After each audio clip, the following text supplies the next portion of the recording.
Vasyl Lomachenko. Vasyl Lomachenko belongs to that rare breed of fighters who hit and move with exceptional speed. With him, his father designed a hellish program made of neurotraining, breath-holding drills, classical ballet, gymnastics, and mental strategy. No other boxer of his generation goes so far in treating the brain as a weapon. It all starts in childhood. Before he ever threw a jab, Lomachenko had to take ballet classes, a strict decision from his father meant to develop his balance and grace. That ballet training became the foundation of his exceptional footwork, which today leaves even elite fighters disoriented in front of him. But the method doesn't stop there. Lomachenko mixes juggling, tennis, and even skateboarding into his routine. He also practices balancing upside down to strengthen the coordination between his eye, his foot, and his brain. And it doesn't end there. The physical side of his training is just as terrifying.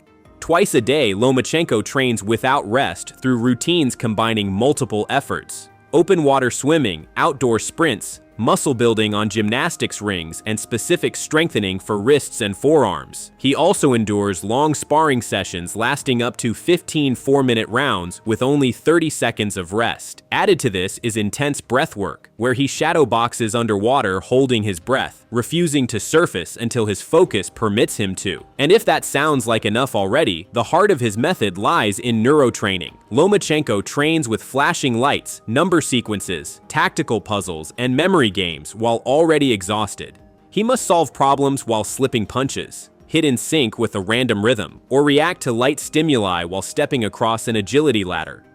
Anatoly Lomachenko conducts each session like a unique composition. Nothing is left to chance. If Vasyl loses focus or control, the session restarts from scratch. The goal isn't to inflict pain or push to exhaustion, but to master every detail of boxing with the precision of a surgeon. It's a philosophy inherited from Soviet school doctrine, but enriched by years of personal research and brilliant intuitions. Manny Pacquiao.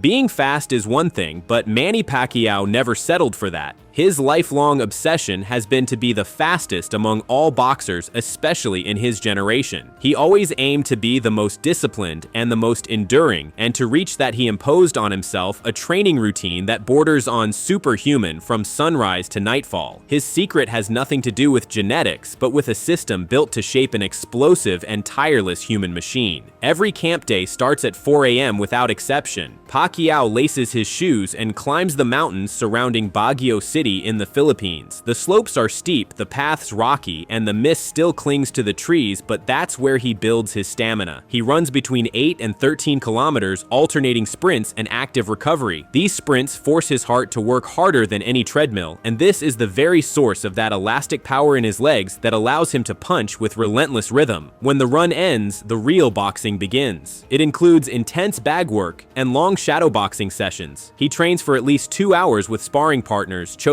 for the variety of their styles. His trainer, Freddie Roach, supervises every round with meticulous attention. There are also pad sessions that are brutal in their own right, blending speed, precision, evasiveness, and complex combinations. But Pacquiao doesn't stop there. In the afternoon, he switches between weightlifting, plyometrics, and basketball. He lifts heavy with bench presses, squats, and deadlifts to build explosive strength without losing mobility. Then he stacks plyometric jumps and short sprints along with some coordination drills to keep his quickness sharp. And when he steps onto a basketball court, he doesn't play for fun. Despite pushing his body to its limits, Pacquiao takes recovery just as seriously. His routine includes stretching, massage, rest, and a strict diet based on fish and vegetables. He also eats brown rice and fruits and drinks constantly to rehydrate. Through it all, he maintains a strong connection to his faith, praying before and after each session. Mike Tyson. Before becoming the youngest heavyweight champion in history, Mike Tyson was forged in a mental and physical crucible of unmatched brutality. His training days started at 4 a.m. without compromise. He would run 8 kilometers in the cold or the rain, then return for a breakfast rich in carbs and protein, before diving back into a cycle of controlled pain crafted by Cus D'Amato and Kevin Rooney. What today is called military routine was just standard procedure for Tyson. Every day followed a mission-like structure. He completed over 2,000 sit-ups, 500 push-ups, and 500 dips. He added 500 shrugs and 500 neck lifts to build an unshakable frame. For his neck, he used a weighted harness and performed circular motions to absorb punches without flinching. The power that looked so natural in the ring was in fact the result of a program both relentless and repetitive. On top of that were his infamous 10-hour training days, including 2 full boxing sessions filled with sparring.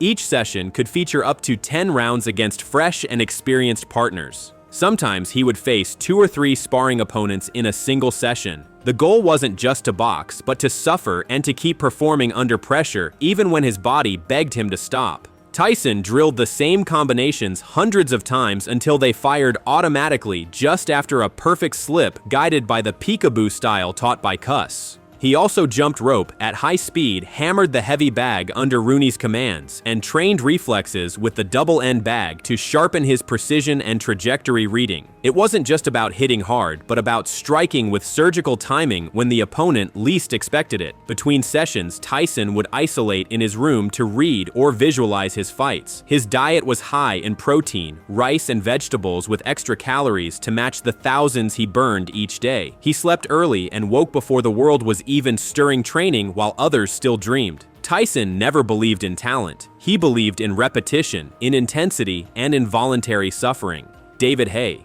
At first glance, David Haye looked like a sleek and polished boxer, fast and intelligent, but behind that smooth image was a man willing to train like a survivor. During his most intense camps, Haye used extreme methods to reshape both his body and his mind. One of his favorite tools was the elevation mask, a device designed to limit oxygen flow and simulate the effects of altitude training. That mask forced him to fight for every breath while continuing shadowboxing or indoor sprinting. The goal was simple: push the respiratory system to adapt so the body could give maximum effort even under stress. But Haye went even further. His training combined punishing kettlebell split jerks to develop explosive power targeting his shoulders, legs, and core.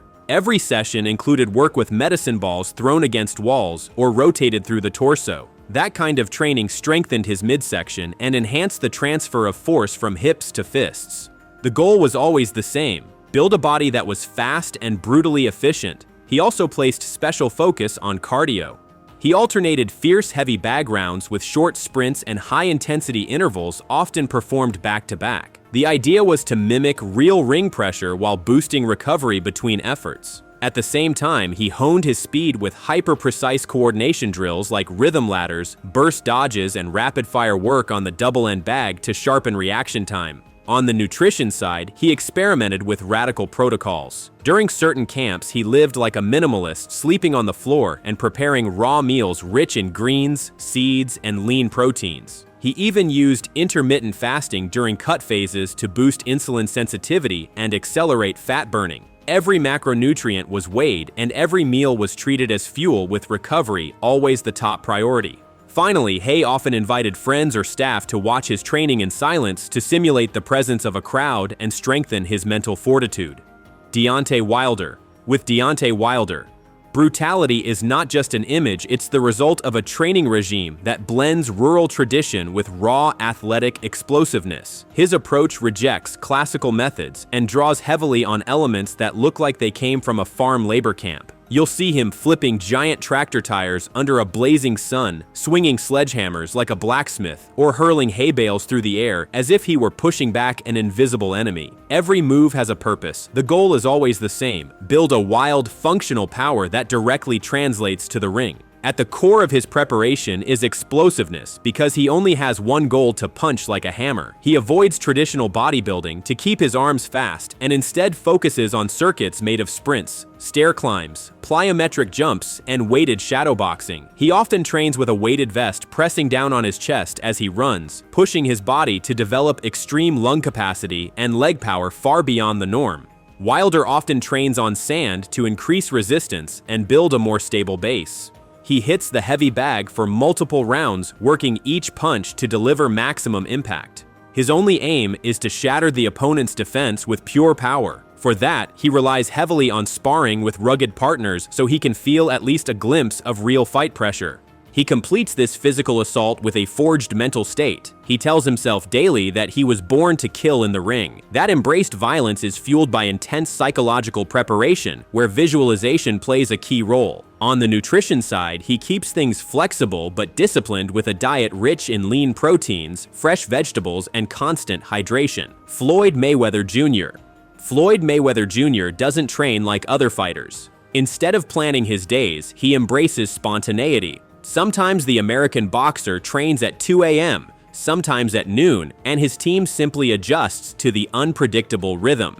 According to him, reversing his sleep cycle by working at night and resting during the day gives him a mental edge over his opponents. This rejection of set schedules is the essence of what he calls clock-free training. Floyd is the type of boxer who might jump rope for 30 minutes in the middle of the night, then follow it up with shadow boxing, heavy bag rounds, and long stretching sessions. This style is built on exceptional endurance, maintained through daily runs of 8 to 13 kilometers, often launched without warning, simply because he feels like it. These runs keep his cardio at peak levels and preserve a physical condition that has never wavered. Mayweather also practices high-level sparring, sometimes over 10 rounds, with different opponents. That variation prevents him from adapting to any one style. The sparring is filmed, analyzed, and broken down.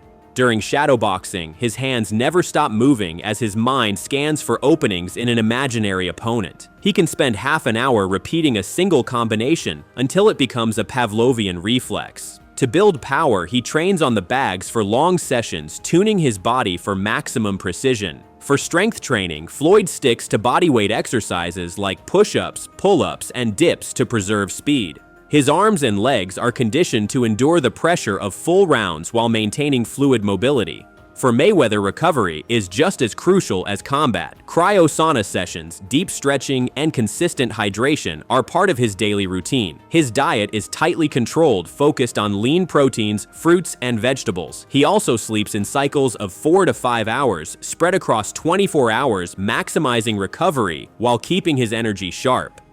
Teofimo Lopez. Teofimo Lopez's training looks more like a personal exorcism than a physical routine.